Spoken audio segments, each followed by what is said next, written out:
नमस्कार. मी डॉक्टर तुकाराम मोठे, सेवानिवृत्त कृषी सहसंचालक डॉक्टर तुकाराम मोठे या यूट्यूब चॅनलवर मी सर्वांचे स्वागत करत आहे. शेतकरी बंधूंनो, आपण आज राष्ट्रीय कृषी संशोधन प्रकल्प छत्रपती संभाजीनगर इथे आलेलो आहोत. या ठिकाणी जैविक निविष्ठा तयार करण्याची एक सुसज्ज अशी प्रयोगशाळा आहे. इथं वेगवेगळ्या प्रकारच्या जैविक निविष्ठा याची निर्मिती केली जाते आणि त्याची विक्री पण शेतकऱ्यांना केली जाते आणि नाममात्र दरामध्ये. तर शेतकरी बंधूंनो, माझ्या हातामध्ये ज्या बॉटल आहेत, एक आहे बॅसिलस सबटिलिसची आणि दुसरी जी बॉटल आहे ती आहे सुडोमोनास फ्लोरेसन्सची आहे. शास्त्रज्ञ या दोन्ही बरोबर वापरण्याचा सल्ला देतात. पिकावर आपल्याला याची फवारणी करता येते. वेगवेगळ्या प्रकारचे जीवाणूमुळं, बुरशीमुळं जे रोग तयार होतात, पानावर ठिपके येतात, त्याच्यावर हे काम करतात. म्हणजे दोन्ही बाटल्या घ्यायला पाहिजेत का ह्या?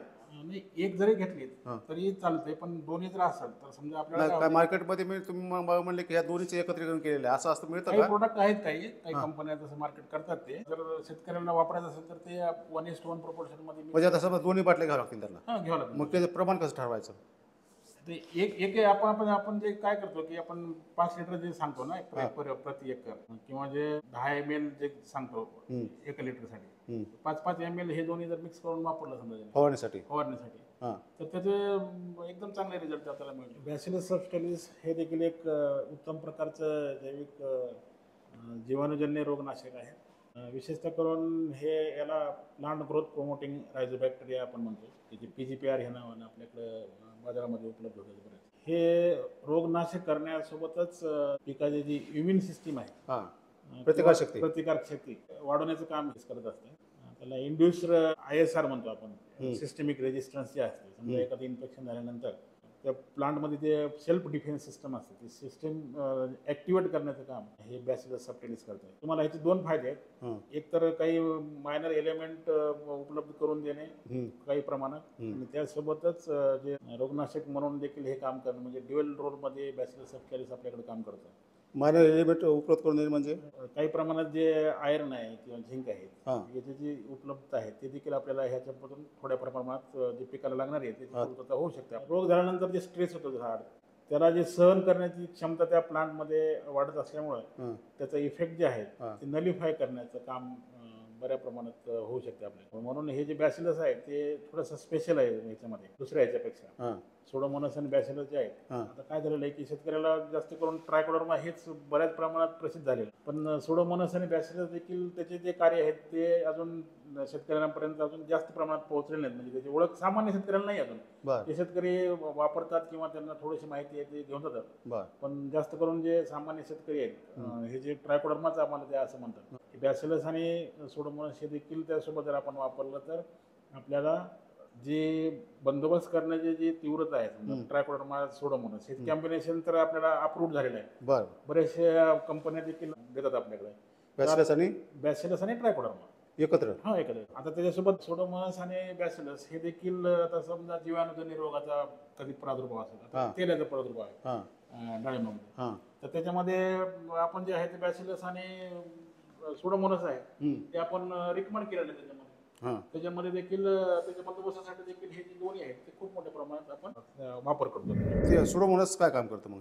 हे सुडोमोनास देखील प्लांट ग्रोथ प्रोमोटिंगच आहे, पण सुडोमोनास जे आहे ते सुडोमोनास आणि ह्याचे जे थोडेसे एन्झाईम हे थोडेसे वेगळे आहेत. आता पानावर येणारे ठिपके हे ट्रायकोडर्माने आपल्याला जर वापरलं तर हे ट्रायकोडर्माने पानावर येणारे ठिपके कमी होणार नाही, कारण ते रायझोस्फिअर मध्ये राहणार आहेत, म्हणजे जमिनीतच वाढणार आहेत ते. तुम्हाला ते वरी जर फवारणी केलं तर ते जीवन राहू शकणार नाही त्या एन्व्हायरमेंटमध्ये. पण हे सुडोमोनास जे आहे ते फायलोस्फेरिक असल्यामुळे जर पानावर येणारे ठिपका असतील किंवा पानावर येणारा करपा असेल, त्याच्या बंदोबस्तासाठी आपण सुडोमोनास हे रिकमेंड करतो आपण. त्याच्यामुळे ते आणि हे जर आपण वापरलं तर आपल्याला बुरशीजन्य आणि जीवाणूजन्य हे दोन्ही प्रकारचे जे रोग आहेत त्याचा बंदोबस्त होण्यासाठी कोणते रोग आणि पानावर येणारे फळावर येणारे डाग असतात, त्याच्या बंदोबस्तासाठी आपण सुडोमोनास वापरतो. पण हे डाग जीवाणू येतात, बुरशीने येतात, म्हणूनच आता शेतकऱ्याला एवढं कळत नाही हे जीवाणूजन्य आहेत का बुरशीजन्य आहेत. त्याच्यासाठी बंदोबस्तासाठी आपण जर सुडोमोनास त्यांनी वापरलं तर त्याला ते दोन्ही आपल्याकडे बंदोबस्त होण्यास मदत होते. आता हे फवारणी करताना कधी केली पाहिजे, त्याची काळजी कशी घेतली पाहिजे? की रोग येण्याचा कालावधी हा खूप फिक्स असतो, म्हणजे जेव्हा हवेमध्ये आर्द्रता जास्त असते, सतत पाऊस पडणार असेल तर त्या काळामध्ये जर आपण ह्याची जर फवारणी केली तर त्यावेळेस काय होते की जे पानावर येणारे डाग असतील किंवा फळावर येणारे डाग असतील, जे कोलेट्रिकमचे असतील किंवा काही बॅक्टेरियाचे असतील, झांतोमनसचे असतील, जर आपण ते येण्याचा कालावधी जे असेल पाऊस पडल्यानंतर किंवा पाऊस पडून गेल्यानंतर एक तरी जर फवारणी घेतली आपण हां तर त्याचं ते इन्फेक्शन जे कमी होईल आणि जे डाग आहेत ते कमी होण्याची आपल्याकडे काळजी शक्यता असते. आहे. फक्त हे दोन्ही जे जैविक आहेत एकत्रित तुम्हाला मारता येतात आणि मारण्याच्या 8 दिवस पहिले किंवा 8 दिवस नंतर तुम्ही सहसा बुरशीनाशकं कीटकनाशकं ही न मारलेली बरी. ही तुम्ही एकदा पिकावर मारल्यानंतर याचं मल्टिप्लिकेशन होतं का तिथं का नाही होत? होतं ना. हां जमिनीमध्ये जे आहे हां. आता हे सोडोमोनस आहे, तुम्ही एकदा मारल्यानंतर जमिनीमध्ये ते सुप्त अवस्थेमध्ये त्याच्यामध्ये तसंच असते. हे सुद्धा प्लांट ग्रोथ प्रोमोटिंग रायझोबॅक्टेरिया हे देखील हा जर जमिनीमध्ये असेल तर निश्चितच जे पिकाचं सुदृढ राहणे, रोग प्रतिकारक क्षमते जे आहे ते चांगली राहणे हे जे प्रकार आहे तर ते त्याच्या पिकाला त्याचा फायदा होऊ शकतो त्याचा असं. म्हणजे फवारणी बरोबर ड्रेंचिंग पण करता येईल ड्रेंचिंग सुद्धा करता येते. दोन्हीची पण हो. हां? म्हणजे हा जो आहे तर हा वरी पण आपल्याला वापरता येतो आणि ड्रेंचिंग सुद्धा करता येते. सिडोमोनास सोडोमोनस आणि बॅसिलस बॅसिलस ड्रेंचिंग मी करता येते आणि फायलोस्फेअर म्हणजे वरती सुद्धा आपल्याला फवारणी करता येते. दोन्ही त्याचे फायदे त्याचे. ह्याची किंमत काय आणि कुठं उपलब्ध होईल? निविष्ठाची जी किंमत आहे ती आपली 197 रुपये प्रति लिटर या प्रमाणात आपण फिक्स केलेली आहे. त्यामुळे हे जे उपलब्ध आहे ते राष्ट्रीय कृषी संशोधन प्रकल्प छत्रपती संभाजीनगर आणि जे विविध आमचे दुसरे जे घटक आहेत तिथं देखील उपलब्ध आपल्याकडं हे होऊ शकते. फक्त रविवार सोडून आपल्याकडं जे वर्किंग आवर आहेत सकाळी 9 ते 5 वाजेपर्यंत त्या वेळेमध्ये आपल्याकडं हे बॅसिलस आणि सोडोमोनास देखील आपल्याकडे उपलब्ध होते.